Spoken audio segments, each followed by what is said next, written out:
Hey there guys, and welcome back to the channel. So in this episode of Review Flex, we're going to be diving into some DC news, and we're going to be asking this all important question right here. So has DC Studios already made too many mistakes before the rebooted universe has even begun? So guys, I have a list here of what I believe are DC's biggest mistakes that they've already made before the first project has come out the gate. So let's jump into this article, have a breakdown, and see what's going on. So this comes to us from comicflicknews.com. So let's just go straight down. So the first one is going to be the Superman suit reveal. Yeah, you remember when this image came out, the first look at David Corenswet in the Superman suit, we were expecting a sort of a high energy, a bright, colourful, hopeful image that was going to showcase Superman in all of his glory. But what did we get? We got a low energy, dark, a brooding picture of Superman slowly putting his boots on with an AI looking generated image behind of some sort of weird energy blast. And yeah, it was just a strange image to put out for the first look of Superman. But let's go down and have a read. So we have no complaints about James Gunn directing the new Superman film. Absolutely not. The guy is a huge comic book nerd, and what he did with the Guardians of the Galaxy franchise was fantastic. So I have all the faith in the world with James Gunn. It's clearly a passion project for the filmmaker, who is a genuine fan of the Man of Steel. However, the first official image of David Corenswet in the iconic Superman suit has drawn mixed reactions. I would say that's putting it politely. Mixed reactions, most of it is negative. Again, dark, brooding, low energy, potentially highlighting DC Studios' lack of experience as they strive to rival Marvel Studios. I mean, they've been trying to beat Marvel over the last few years with the DCEU, and that didn't turn out well. They plunged DC into the ground, and hopefully we can build it back up. So the attempt to depict Superman as relatable, putting his boots on one at a time, like the rest of us, was a nice idea in theory.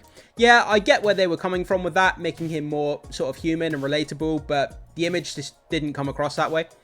Unfortunately, it fell flat.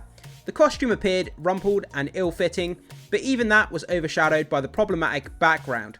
In an effort to tease the movie's mysterious villain, we're hoping for more than just Lex Luthor and a supposed Superman clone. We were left with an unconvincing CGI figure.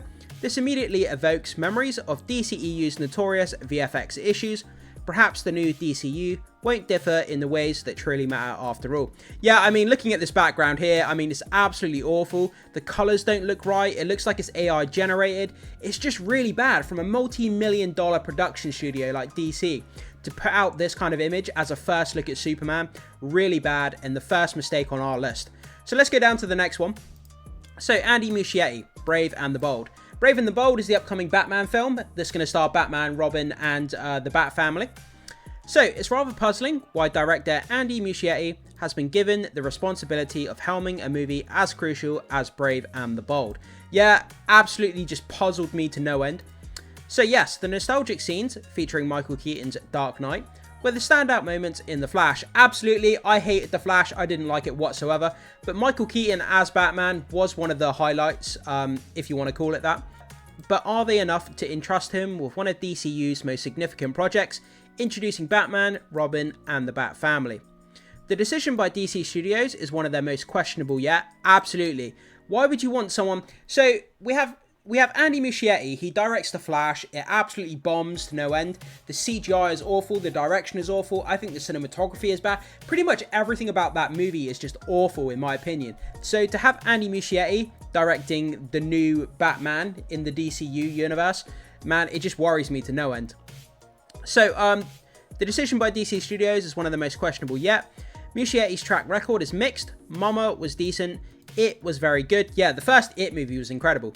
And It Chapter 2 was a hot mess. I don't think it was a hot mess. I think it was still enjoyable, but yeah, it wasn't as good as the first one. The Flash also received mixed reviews, and the scene with Ben Affleck's Batman demonstrated that. Aside from leveraging nostalgia, Muschietti's filmmaking style might not be the best fit for the Caped Crusader. So those who loved The Flash might disagree, and that's fine. However, it's worth noting that at least Supergirl, Woman of Tomorrow is in good hands with Craig Gillespie, known for his work on Cruella. So yeah guys, that is one of the big questionable kind of decisions. Andy Muschietti directed The Flash, it bombed, it didn't do well, it was mixed, when it came to its reviews. And why would you have him directing something as important as the first Batman project? So guys, that's our first two there, so the Superman suit reveal and Andy Muschietti on the Batman Brave and the Bold. So let's move on to our third one. family involvement. So yeah, James Gunn has had a lot of criticism fired at him because of this. So let's break this down. Nepotism is a hot topic in Hollywood these days. And while some believe this issue is exaggerated, the DCU has found itself at the centre of this controversy. James Gunn's wife, Jennifer Holland, is expected to reprise her role as Amelia Harcourt. Meanwhile, Gunn's brother, Sean Gunn, will return as Weasel and take on the roles of both G.I. Robot and Maxwell Lord, a character likely to be a significant figure in the new DCU. Additionally, Gunn's friends, such as Nathan Fillion, love Nathan Fillion, has landed roles in the DCU. This has sparked debate among fans, with some questioning whether these actors are best fit for their roles. Nathan Fillion, man, he's been in the sci-fi genre for a long time, so this guy is a perfect fit. I think Nathan Fillion, he's got so much charisma. As a Green Lantern, I think pretty much unanimously across the board when it comes to fans, I think they really did enjoy this casting news that he's going to be playing a Green Lantern. So I don't think him being cast as Green Lantern was a bad decision at all. Many would argue that casting friends and family is a natural choice. Yeah, I mean, if there's people that, you know, friends or family, and you have a great chemistry, you've worked with them before, you put out great projects together, then it makes sense that you would want to continue doing that when it comes to your next movie. So, especially if they are talented and suitable for the roles. Yeah, exactly, so it makes sense. Both Holland and Gunn have proven their skills, absolutely they have. However, making these connections so apparent so early has given some unhappy fans, particularly those loyal to the Snyderverse, the ammunition they were looking for to criticise the new direction.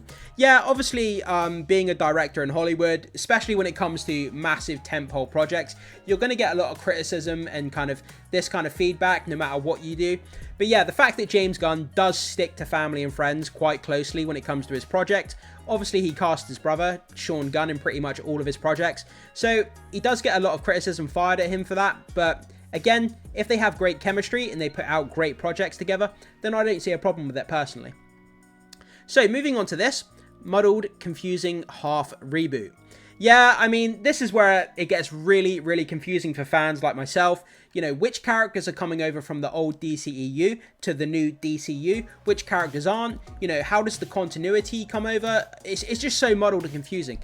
But let's have a read here. So, if DC Studios plan to reboot the DCEU, then they should have fully rebooted it.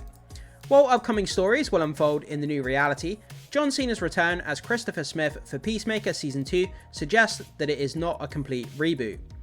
Viola Davis will also continue her role as Amanda Waller, raising questions about the integrity of the reboot, especially considering their involvement in the Suicide Squad, also directed by James Gunn. So if Gunn enjoyed working with them, that's understandable. However, introducing new versions of the major and minor characters while keeping Team Peacemaker in the DCU muddies the waters significantly. Moving on from the DCEU doesn't really work if remnants of the past remain. Does this mean Peacemaker Season 1 is still canon, but with certain DCE elements removed? This approach creates confusion and undermines the goal of a fresh start, a clear, consistent vision essential for the new DCU to distinguish itself from predecessors and avoid the pitfalls of the past. Yeah, I mean, this is where it gets really, really muddied, like it says here in this article.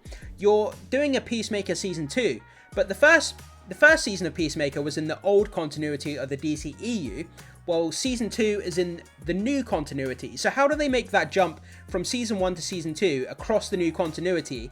And what parts of Season 1 are part of our new continuity or not part of the old continuity? Like, it's so confusing. Even me talking about it here probably sounds confusing, but like, they need to make it clear as to what is canon and what isn't canon, and why some older characters from the old DCEU are coming across, what others aren't. And yeah, it's just really confusing for fans, guys. So, Slate announced far too early. So yeah, this has happened in Hollywood before. You remember Universal with their Dark Universe? They announced this massive slate of Dark Universe movies, Werewolf, Mummy, Dracula, all this kind of stuff. They got the first movie out, it bombed, and then the whole Dark Universe just imploded on itself. And that could potentially happen here if Superman comes out and implodes at the box office, basically. So obviously DCU Chapter 1 was called Gods and Monsters. So when revisiting the history of the DCEU, many will argue that Warner Bros.' biggest mistake was making a premature slate announcement. They unveiled a slew of movie titles and release dates without securing filmmakers for most of them. While DC Studios hasn't exactly repeated this mistake, the reveal of Chapter 1, Gods and Monsters, still felt prematurely timed.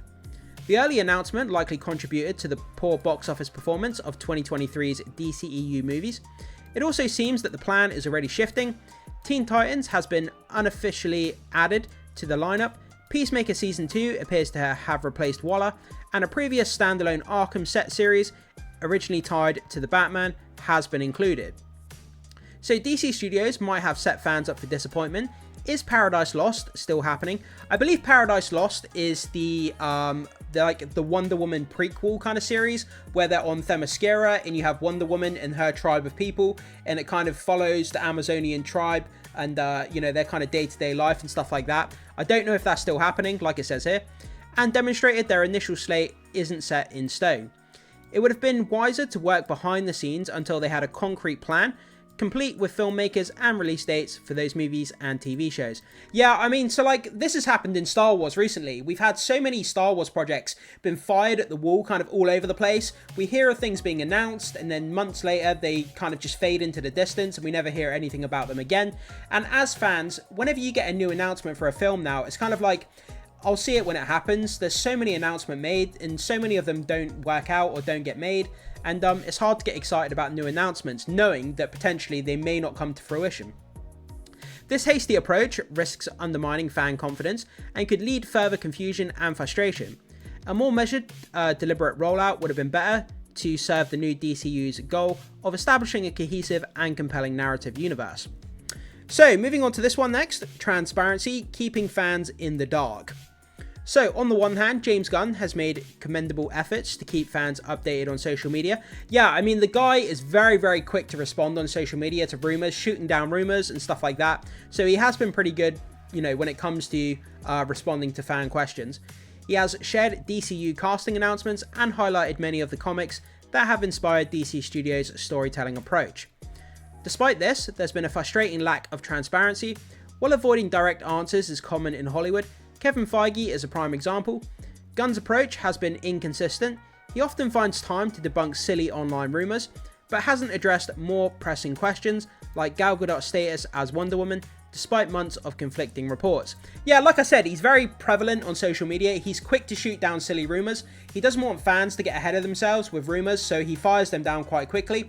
But when it comes to the really, really important questions like Gal Gadot, is she coming back as Wonder Woman? This is a massive question that fans have had for a very long time, and we never get a straight answer. We never, get told whether she is or not. We never get told whether she is or isn't coming back, and it's kind of just lingering out there, and we're wondering why nobody's kind of addressed this issue before. So furthermore, the inconsistency in recasting roles adds to the confusion. Gunn praised The Flash as one of the greatest superhero movies ever made, yet Sasha Calle's tenure as Supergirl has ended abruptly without much acknowledgement. The lack of clarity raises several questions. So we have some more questions here, guys. Why are some roles being recast while others are not? What criteria are being used to determine which actors stay and which actors leave? How does this affect the overall narrative and continuity of the new DCU? Gunn's selective transparency and inconsistent handling of the cast contribute to a sense of uncertainty among fans. Addressing these issues openly would go a long way in building trust and maintaining enthusiasm for the new direction of the DCU. So yeah, guys, there we have it. That's some of the biggest mistakes that I feel that DC have made so far. I mean, DC has already been plowed into the ground. It's already on thin ice. So we need to do everything we can to get people coming back to watch DC, to get new fans on board, a new generation of people excited about these characters. But if we keep making these silly mistakes here, so we've got transparency. Let's just recap quickly. So transparency, keeping fans in the dark, especially when it comes to things like Gal Gadot. The next one was the Slate announcement. Obviously, the slate is completely changing all the time. They should have set that in stone already. Muddled, confusing half reboot, bringing over some characters and not other characters, so it's confusing as to what continuities are working. Then we have family involvement, family and friends constantly being cast in these roles. Andy Muschietti directing Brave and the Bold, which is questionable given the reception of The Flash. And then we have the reveal of the Superman suit, which was dark and brooding instead of bright and colourful. But yeah, all of these mistakes, they're little mistakes here and there, and a lot of people probably don't care.